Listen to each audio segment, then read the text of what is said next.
ఒక్కోసారి దేవుడు రాత చాలా విచిత్రంగా అనిపిస్తుంది. అలాంటి కథే ఇది. కడుపు నింపుకోవడానికి పరాయి దేశానికి వెళ్ళింది కేరళ నర్స్. అదే ఆమె పాలిట శాపమైంది. 8 ఏళ్లుగా అక్కడ జైల్లో నరకం అనుభవిస్తూ ఇప్పుడు ఉరికంపం ఎక్కడానికి సిద్ధమైంది. ఇంతకీ ఎవరి నర్స్, ఏంటి కదా, ఈ విషయాలన్నీ ఇప్పుడు పూర్తిగా తెలుసుకుందాం.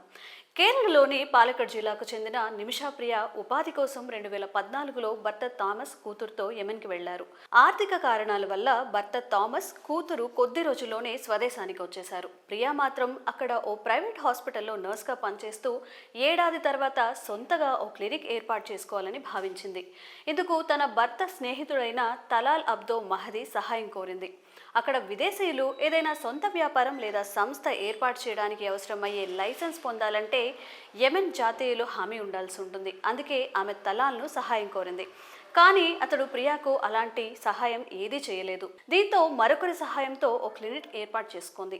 సొంతగా క్లినిక్ని ప్రారంభించి ఆమెకు ఆదాయం రావడం ప్రారంభమైన తర్వాత సంపాదనలో కొంత భాగం తనకు రావాలని మహదీ పట్టుబట్టాడు. ఈ క్రమంలో వారి మధ్య వివాదం మొదలైంది.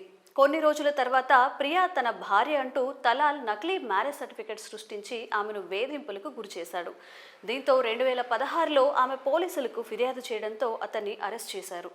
బెయిల్పై విడుదలైన బయటకు వచ్చిన తర్వాత మహదీ ప్రియా పాస్పోర్ట్ని లాక్కున్నాడు.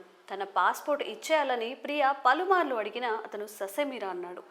ఈ క్రమంలో 2017లో ఓ రోజు అతడికి మత్తు ఇంజెక్షన్ ఇచ్చి పాస్పోర్ట్ లాక్కుంది.